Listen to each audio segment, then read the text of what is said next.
Canal do Vovô. Grupo todo, tá de parabéns, o grupo todo foi bem, conquistamos 3 pontos, isso é o mais importante, né?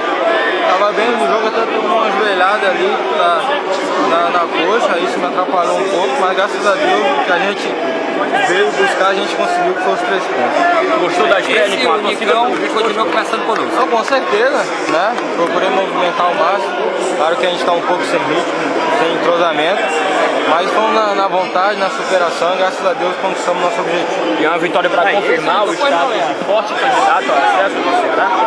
Acho que sim, né? É um clube sério, um clube que vai brigar para subir, então temos que colocar isso na cabeça. Sabemos que vai ser muito difícil, mas esperamos aí no decorrer da competição fazer nosso melhor para no final de ano a gente comemorar. Você vê que você sempre vem mostrando bem o seu trabalho, né, Jair? Eu agradeço sempre a Deus e a oportunidade de estar jogando numa equipe maravilhosa, que é a equipe de Ceará, uma equipe que, desculpa, não tem comentários, vou ficar falando aqui do Ceará, vou falar até amanhã. Eu estou muito feliz aqui. A gente sabe, quando aparecer a brecha, eu tô aí. A gente sabe que só pode jogar um. E o Luiz também está jogando, respeito muito ele, mas quando aparecer a oportunidade, eu tenho que dar conta do recado. Aí a palavra do goleiro no final do jogo, você conseguiu aí salvar, né, o empate e sair com a vitória, que é o mais importante. É verdade, a gente sabe que Série B é desse jeito. A gente sabe que ano passado o Ceará não começou bem o Campeonato Brasileiro. A gente sabe que agora começamos bem, com a vitória dentro de casa.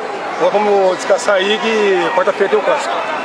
Eu gostei, né? Gostei sim, gostei do Nicão, gostei do Gil, né? Foram jogadores que trabalharam bem, trabalharam com velocidade. O Nicão, um cara que tem um bom passe, enfiada de bola.